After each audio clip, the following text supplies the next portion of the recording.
Hi, my name is Mark Olives, and today I'd like to give you one simple tip that should help you to prevent back injuries. Now, most people know when they're lifting, bend the knees, keep the back straight and all that. I'd like to just talk a couple things through though so that you better understand how you can keep from injuring yourself.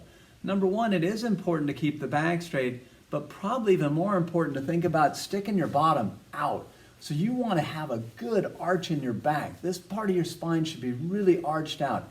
The fact is they've done studies and shown that the only way you can herniate a disc is when the back flexes. So as long as you are really hyperextended in the low back, you're not likely to sustain a disc injury, and that's the most vulnerable structure in your back when you're doing lifting activities. So I tell people concentrate on the position of your bottom. Really make sure that bottom's poked out, and that will help to make sure you're in good shape. Another way to ensure that this happens is the position of your head. Your spine will kind of follow whatever your head and neck are doing. So if you're flexed down, if you're looking down at the object that you're trying to lift, odds are you're going to create a moment of flexion, and the low back is going to want to round down also. Again, that's problematic. So I tell people, you can sight down, you can look down as you're going down to get your object. Do try and make sure your back stays straight as you're going down.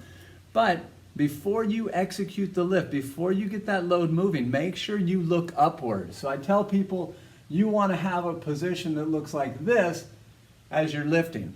Same thing's true if you were at the gym doing squats or something like that. I tell people look up into the corner of the room, look up into the ceiling, but make sure your head position's up. That will ensure that your back stays nice and arched like it's supposed to and will help to prevent a bad injury. I hope this helps you out. Thanks.